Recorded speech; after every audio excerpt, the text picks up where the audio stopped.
तीन बड़े मुद्दे हैं, बेरोजगारी, पलायन, दूसरा शिक्षा व्यवस्था का ध्वस्त होना और तीसरा किसानों की बदहाली। ये ऐसे मुद्दे हैं जो हर जिले, हर प्रखंड, हर पंचायत में मिले। इसके अलावा जो 4 केंद्र सरकार की बड़ी योजनाएं हैं उसकी जमीनी हकीकत आपको बताना चाहता हूं। केंद्र सरकार की सबसे बड़ी योजना है प्रधानमंत्री गरीब कल्याण योजना, जिसमें लाभार्थियों को 5 किलो अनाज मिलने की बात बताई गई है। पूरे बिहार में अभी तक मैं जहां पर गया हूं, लाभार्थियों को 5 किलो नहीं 4 किलो अनाज प्रति माह मिल रहा है। और ये जो 20% की चोरी है, ये चोरी इसलिए हो रही है, ये कम अनाज उनको इसलिए मिल रहा है, ऐसा नहीं है कि राशन के दुकान वाले चोरी कर रहे हैं। ये 35 से 40 रुपए प्रति क्विंटल की दर से जनप्रतिनिधि और अफसर जो गरीब कल्याण योजना के अनाज आता है उसमें ये पैसा कमीशन काटा जा रहा है। और ज्यादातर जगह पर लोग कैमरे पर बता रहे हैं, इसमें 6 से 8 रुपए प्रति क्विंटल के दर से विधायक जी लोग भी अपना हिस्सा ले रहे हैं, चाहे विधायक किसी दल का हो। दूसरी केंद्र सरकार की बड़ी योजना है स्वच्छ भारत योजना, जिसमें लाभार्थियों को 12,000 रुपये शौचालय के लिए मिलने की बात बताई गई है। पूरे बिहार के पंचायत को ओडीएफ घोषित कर दिया गया है। मुखिया जी और अधिकारियों ने साथ में सिग्नेचर करके बताया कि ओडीएफ हो गया। मैं 4,500 गांव में पैदल चलने के बाद ये आपको कैमरे पर बता रहा हूं कि 2/3 से ज्यादा गांव में जहां हम गए वहां पर खुले में शौच आज भी जीवन की सच्चाई है। ऐसा इसलिए हुआ है कि शौचालय की योजना में 2,000 रुपए प्रति शौचालय अफसरों ने पैसा लिया, उसमें जनप्रतिनिधियों ने पैसा नहीं लिया है। शौचालय की योजना में 2,000 रुपए प्रति शौचालय अफसरों ने पैसा लिया।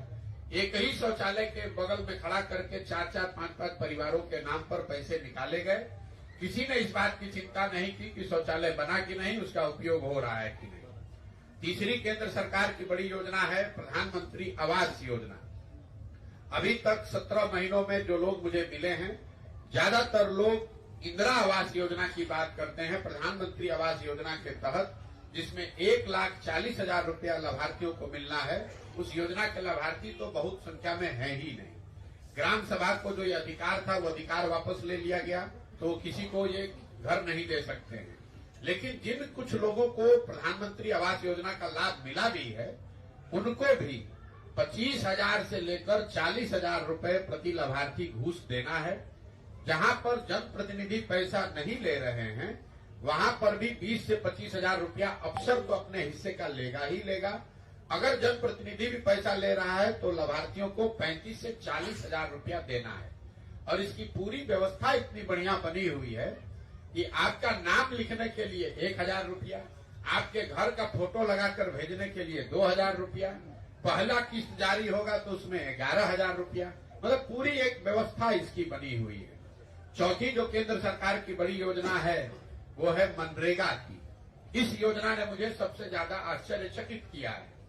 मैंने जब चलना शुरू किया तो मेरा अपना अनुमान था कि बिहार में जितने बड़ी संख्या में भूमिहीन लोग हैं, मजदूर हैं, बाहर लोग जाते हैं मजदूरी करने, तो मुझे हर गांव पंचायत में मनरेगा का काम होता हुआ सक्रिय काम दिखेगा। अभी तक मुझे कोई भी मनरेगा का सक्रिय काम 17 महीना में दिखा ही नहीं। लोग राह चलते हुए ये बताते हैं कि भैया ये मिट्टी भरा गया है मनरेगा में, कुछ लोग बताते हैं कि ये पेड़ लगाया गया मनरेगा में, या आंगनवाड़ी सेंटर या जो पंचायत भवन है उसमें मनरेगा के मजदूरों का उपयोग किया गया है। लेकिन मनरेगा का सक्रिय काम अभी तक मुझे नहीं दिखा है।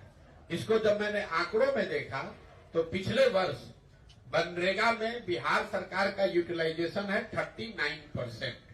मतलब अगर 100 रुपया मनरेगा के तहत बिहार के लोगों को, बिहार सरकार को मिल सकता था, तो यहाँ की सरकार और अधिकारियों के उदासीनता और लापरवाही की वजह से 61 रुपया तो 100 रुपया में हम लोग लेकर आए ही नहीं, वहीं सरेंडर कर दिया दिल्ली में।